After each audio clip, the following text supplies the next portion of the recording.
Assalamualaikum warahmatullahi wabarakatuh. Terima kasih pada anda semua yang sudi singgah ke channel saya. Dan terima kasih pada anda yang sudi subscribe dan tekan like dan bagi komen-komen yang gembira pada kisah seram Malaysia. Okey, jadi untuk hari ini kita nak cerita tentang kisah-kisah seram dalam perjalanan. Jadi yang ini tanpa membuang masa, kita mulakan dengan bismillah. Dan marilah kita sama-sama berdoa kepada Allah Subhanahu Wa Taala, semoga Allah panjangkan umur, murahkan rezeki, memberikan kesihatan yang baik kepada kita semua dan mudahkan segala urusan kita dunia dan akhirat. Dan semoga Allah memberikan syurga buat mak ayah kita. Jadi kita mulakan dengan kisah seram perjalanan yang pertama.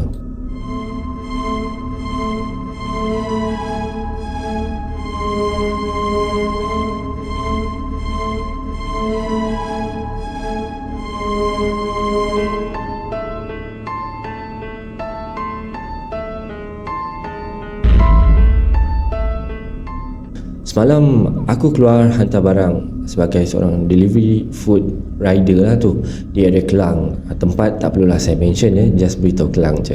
Masa on way pulang, tiba-tiba Waze aku tak boleh on. Check line tak ada.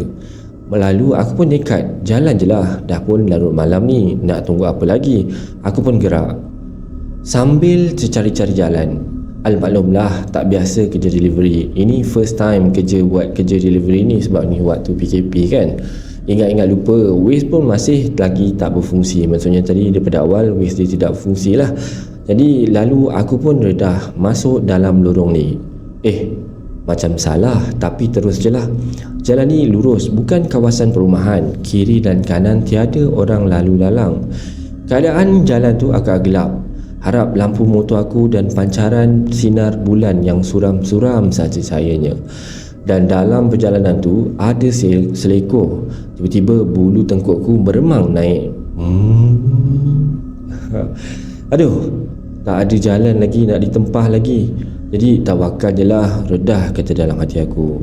Tiba-tiba dalam sinaran bulan yang menyinar suram-suram, aku ternampak seorang perempuan. Clear ya?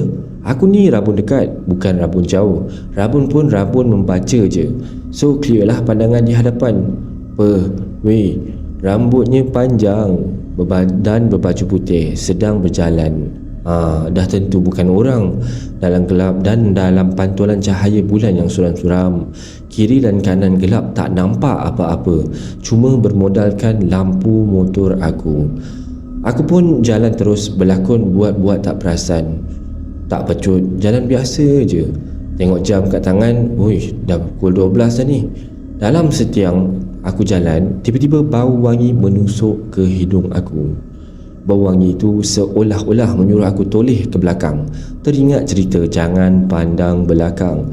Jantung aku macam nak jatuh. Lalu aku pun kuncupkan side mirror kiri dan kanan supaya aku tak tengok side mirror. Aku pun tutup side mirror kiri kanan supaya tak nampak belakang lah. Itu biasalah untuk rider. Aku masih tak pecut motor sebab aku berlakon buat-buat tak perasan. Bau wangi semakin kuat, sangat-sangat kuat ya, seolah-olah menarik aku toleh ke belakang. Tidak, no, tidak akan sesekali aku buat demikian. Maksudnya pandang belakang lah. Aku buat macam biasa. Tiba-tiba depan tu ada simpang lalu. Aku pun jalan, tak laju, tapi macam biasa je, aku bawa perlahan je. Lepas di simpang tu, ada roadblock, polis pula tu. Kata dalam hati. Salah seorang anggota menahan aku. Selamat malam cik, kata dia. Selamat malam tuan, sambil tergigih-gigih keluarkan dompet nak tunjuk lesen dan IC. Polis tu pun tegur. Encik hantar makanan ya? Tak sempat nak keluarkan IC, dia suruh jalan. Encik boleh jalan ya? Sambil senyum. Aku pun, tuan, saya nak cakap sikit boleh? Tadi masa saya dekat simpang tu, ada seorang perempuan, rambutnya panjang, berbaju putih, dan dia sedang berjalan nak sampai ke sini tuan. Sambil aku terkebil-kebil, polis tu pandang ke arah jalan tu sambil berkata, encik berhenti dan tegur tak? Tak tuan, malam-malam ni dah lah gelap, tengah-tengah malam ni lagi pun. bau wangi tu masih lagi melekat dekat hidung aku. Bau lagi ya.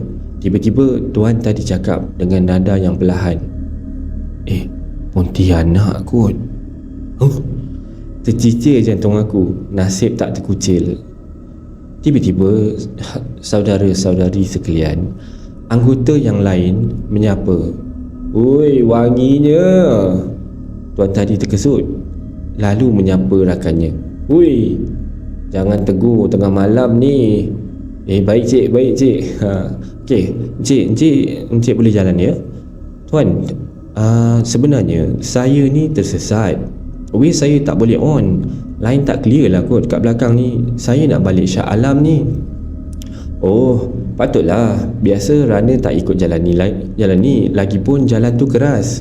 Dengar orang cerita lah sebelum ni, tapi tak ada apa-apa pun berlaku sampailah encik ni. Dalam hati aku berkata, bulan lepas, bulan puasa, mana ada hantu. Dah kena semua hantu dah kena ikat dah, kata dia. Baiklah, encik boleh jalan terus, nampak simpang 3, masuk kiri, jalan terus, nampak tol, boleh terus ke highway Shah Alam. Nanti atas highway encik ikut signboard je lah ya. Baik tuan, terima kasih ya.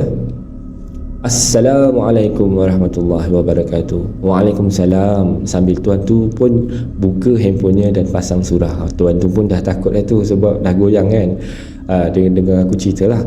So aku pun gerak terus dan pecut jentera aku. Nampak simpang 3, masuk kiri terus, nampak tol dan keluar highway. Aku pun terus pecut. Teringat aku cerita kat tuan tadi, nampak perempuan rambutnya panjang berbaju putih sedang menuju ke arah sini. Dia cakap tak berhenti tegur ke sambil pandang ke arah jalan tu. Lepas tu dia cakap, ya, nada yang rendah pun tiada tu kot. Mungkin tuan tu terlepas cakap. Tiba-tiba seorang rakannya menyapa, "Wanginya. Ui, tengah-tengah malam ni jangan tegur." Seram. Masuk je highway, aku pecut. Sunyi je, tiada kenderaan pun di highway. Perjalanan masih jauh lagi. Tiba-tiba Waze aku berfungsi kembali dan berbunyi. Salah jalan katanya. Waze suruh masuk simpang balik menuju ke jalan asal yang aku setting lah kot. Aku abaikan Waze tu. Aku teruskan perjalanan sebab aku nampak signboard Shah Alam ada 3 km lagi. Gila apa nak ikut Waze, takut-takut dia bawa aku ke jalan tadi. Apa cerita dan bau wangi tadi dah pun hilang. Masuk je ke simpang Shah Alam, ada roadblock. Aku pun slow. Polis tu suruh berhenti dan tengok aku. Tak sempat nak berhenti, dia suruh jalan. Jauh lagi area rumah aku, ada 3 km lagi. Aku tempuh kawasan ni sunyi. Lazimnya kawasan ni agak meriah. PKPB, perintah kawalan, agak longgar sedikit. Sampai je di area rumah aku ni tak boleh balik ke rumah lagi, kena stay mana-mana dulu. Teringat kat kawasan rumah ada 7E. Dalam hati boleh stay kejap sambil kudap-kudap. Masuk je area, nampak dari jauh 7E pun dah tutup, lampu dah dimatikan. Nasibku baik ada stall burger masih beroperasi di sebelah 7E tu. Lalu aku pun landing sambil ucap, "Assalamualaikum bro." Waalaikumsalam bang. Wah, abang dah belum misai PKP ni. Macam wak doyok lah pula. Aku pun tersenyum. Lalu aku pun order burger satu biasa, tak nak special. Mamat ni aku kenal, dia pun kenal aku. Aku pun teringat isteri aku. Lalu aku pun video call dia. Lama juga dia nak pick up, mungkin sebab malam kot. Aku jauh sikit dari mamat ni sebab sekarang kalau dia dengar, dia suruh pula cerita, nanti takut pula dia. Kesian baru nak buka sebab PKP ni lama dia bercuti. PKPB ni longgar sedikit, dia pun sorang-sorang meniaga. Tengah berborak-borak, tiba-tiba radio car lalu, pandang ke arah kami. Berlalu pergi. Jam dah dekat pukul 2. Mamat ni tegur abang. Bang, saya nak tutup kedai ni, dah dekat pukul 2. Oh, nak tutup dah ya? Ya bang. Abang wak doyok sambil bergurau. Kalau macam tu, aku tolong kau kemas kan? Tak apa bang, saya boleh kemas dan dah biasa dah buat kerja seorang-seorang. Tak apalah, aku tolong kau lagi pun dapat pahala kan? Okeylah abang wak doyok. Boleh kata dia. Dah siap kemas, aku pun keluarkan dompet nak bayarlah burger tadi. Tak apa bang, saya belanja sebab hari ni agak untung banyak. Mana boleh, aku bayar, kau berniaga ni. Bang, abang buat doyok, ingat abang seorang je ke nak dapat pahala? Saya pun nak juga, sambil tersenyum. Nampak ikhlas Mamat ni. Allah bro. Semoga murah rezeki kau ya. Amin bang, amin. Kami pun ikutlah haluan masing-masing. Aku pun gerak ke arah rumah aku. Sampai je aku buka pagar, tiba-tiba ada kucing 4 ekor sedang mengelilingiku. Aku pun masuk dan park motor aku. Lalu kucing yang keempat ekor tu mengejar aku dan mengelilingi aku. Salah seekor kucing tu jantan. Isteri aku panggil dia Papa. Lazimnya kucing ni isteri aku beri kucing-kucing ni makan. Aku pun bagi gak. Sejak PKP ni rajin gak aku beri makan. Tiba-tiba Papa bertindak pelik. Gayanya seperti nak bergaduh sambil tengok di pagar depan. Yang 3 ekor ni masih mengelilingi aku. Aku pun tengoklah kalau ada kucing jantan yang lain. Tengok-tengok tak ada. Allah, tak boleh masuk dalam lagi macam ni. Aku pun tak nak isteri turun dan aku tahu dia dah tidur, tak nak kacau dia. Tapi anak bujang aku ni masih tak tidur lagi sebab PKP tak payah pergi sekolah dan online dengan kawan-kawannya sambil main game. Aku pun WhatsApp dia, Baba dah balik, jangan turun tau. Anak aku tak jawab, mungkin tengah bermain game di komputer. Apa nak buat? Ni malam masih panjang, tengok jam baru jam 2 lebih. Tengkuk dah merebang, si Papa pula masih berkelakuan pelik. Lalu aku pun celup poket seluar. Aku terbawa kunci kereta. Alhamdulillah, syukur. Aku pun buka kunci kereta. Malam ni aku tidur dalam kereta lah. Wi-Fi pun tiba-tiba on sebab dalam rumah ada Wi-Fi. Aku pun buka YouTube, pasang surah Ruqyah. Aku pun tertidur sampai pagi. Dan tiba-tiba dengar suara, Baba. Ish, Baba. Kenapa you tidur dalam kereta ni? Menguap. Kan I dah bagi tahu tak nak benda tu ikut masuk lah. Aku pun naik atas menuju ke bilik, sambung tidur. Penat sangat. Take note ya, cerita ini sekadar perkongsian saja, jangan percaya. Yang syirik kita jauhkan dan yang baik kita jadikan tauladan. Sekian. Jadi kita teruskan untuk tadi, kita teruskan dengan cerita yang kedua.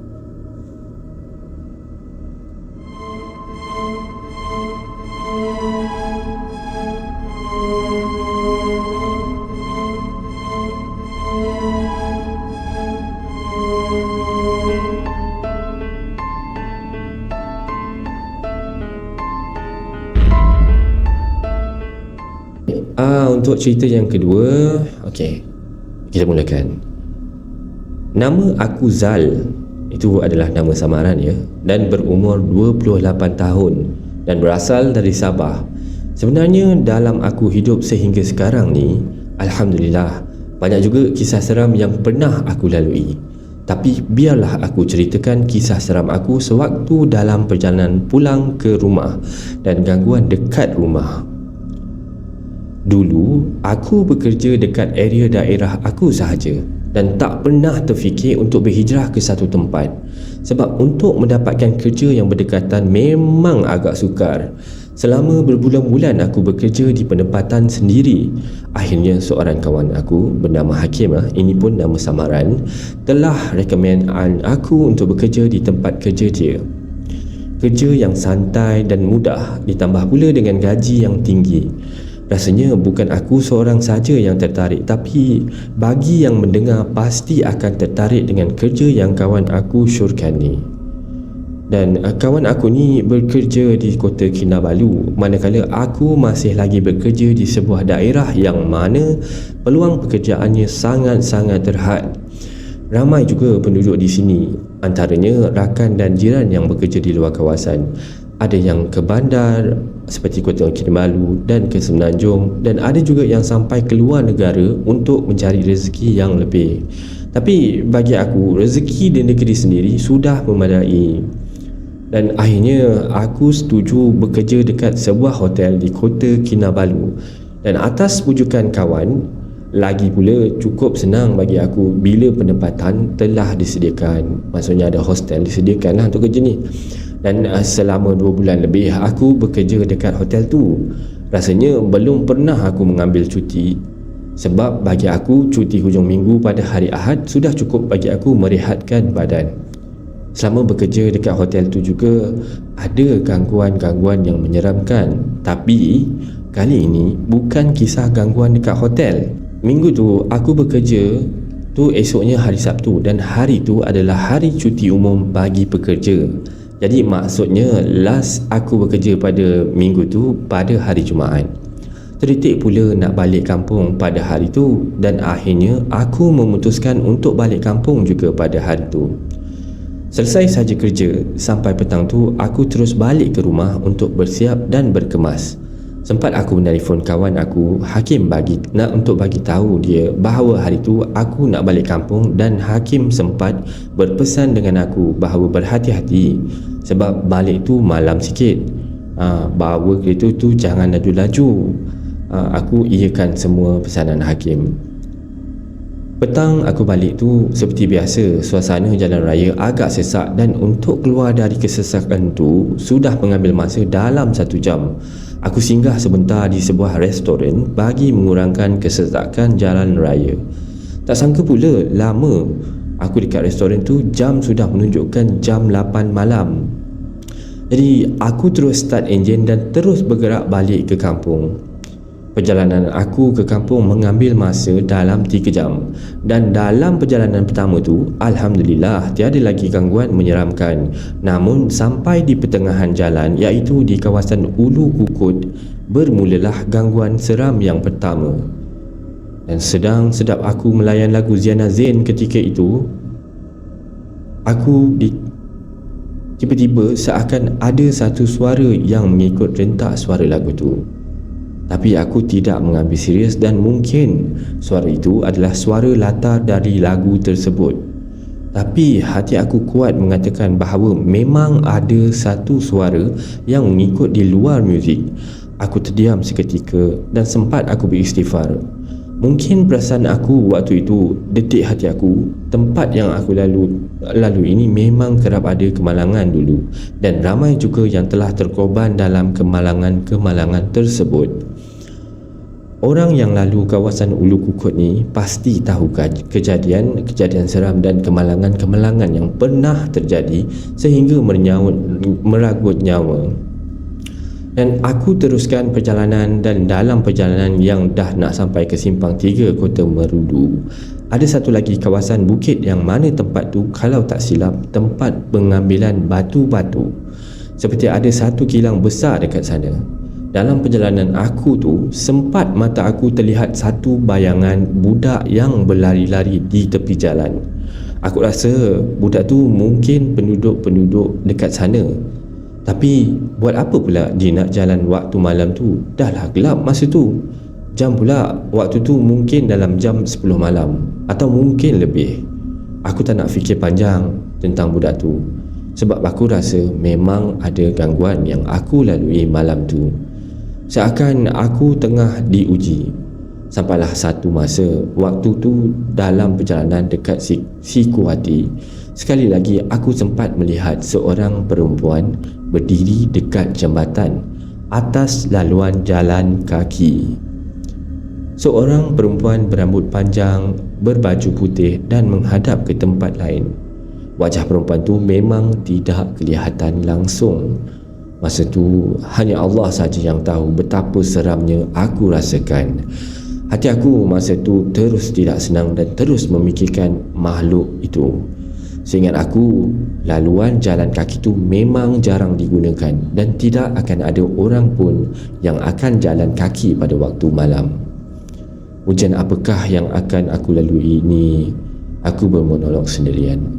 Aku terus beristighfar dan membaca surah-surah yang aku hafal saja. Setiba aku dekat kampung, aku terus menarik nafas lega. Alhamdulillah, Alhamdulillah. Dan akhirnya aku selamat sampai ke rumah dekat kampung aku. Korang mesti tahu yang aku ni orang Kudat. Ya, aku orang Kudat, cuma sekarang Aku dekat Kota Kinabalu. Susah nak lepas sekarang ni sebab kes kes COVID semakin meningkat, dan semoga semuanya baik-baik saja. Okey, setibanya aku dekat kampung tu, aku ingatkan tiada sudah ujian dari gangguan tersebut. Namun anggapan aku salah. Waktu aku sampai, aku tak lagi cerita dengan ahli keluarga aku dengan gangguan yang baru saja sebentar tadi aku lalui. Sebab selalunya dengar dari orang dulu-dulu, gangguan seram atau nampak apa-apa yang pelik atau seram ni tidak baik untuk ditegur dan ceritakan pada masa tu juga. Jadi mesti tunggu esok. Jadi aku pun masa tu tak nak ceritakan sebab waktu tu memang happy je, sebab lama juga tak balik tengok-tengok ahli keluarga. Malam tu nak dijadikan cerita, aku sangat gembira, dan masa tu gembira dah agak lewat juga untuk aku melelapkan mata. Aku rebahkan badan atas tilam dan mengambil posisi yang agak baik untuk aku tidur. Belum sempat aku lelapkan mata, satu cakaran betul-betul dekat dinding bilik aku kedengaran.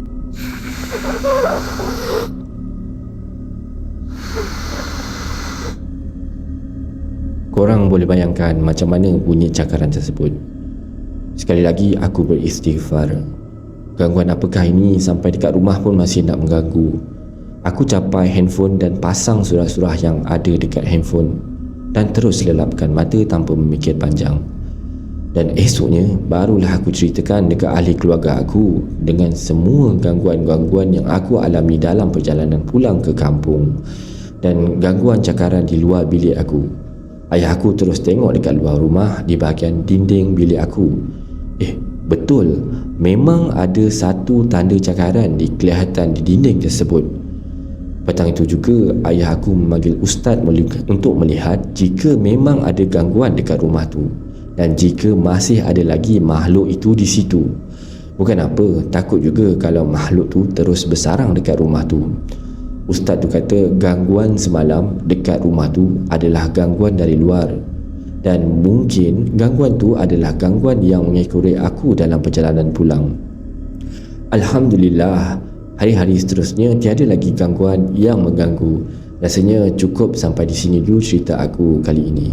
Maaflah jika cerita ni kurang seram dan maaf jika tidak menepati cita rasa korang. Dan salam, jumpa lagi di lain cerita insya-Allah. Jadi ini adalah kisah yang kedua. Jadi macam mana korang rasa untuk kisah yang ini? Adakah seram ataupun agak enjoy? Jadi sekiranya ada apa-apa feedback, komen, harap anda komen lah, tinggalkanlah. Jadi saya ada perasan ada yang antara korang yang mana belum lagi subscribe, nengok-nengok, tapi bantulah saya dengan subscribe anda. Harap dengan like anda, dengan komen anda. Jadi akhirlah untuk cerita kita untuk kali ini. Jadi saya akhiri dengan kata-kata, hidup ini sukar dijangka. Apa yang dirancang belum tentu menjadi nyata. Apa yang tidak dijangka berlaku dengan tiba-tiba. Usah sedih dan kecewa. Setiap apa yang dirancang itulah yang terbaik buat kita, walau bukan yang kita suka. Jadi terima kasih semua, dan saya akhiri dengan Assalamualaikum warahmatullahi wabarakatuh. Terima kasih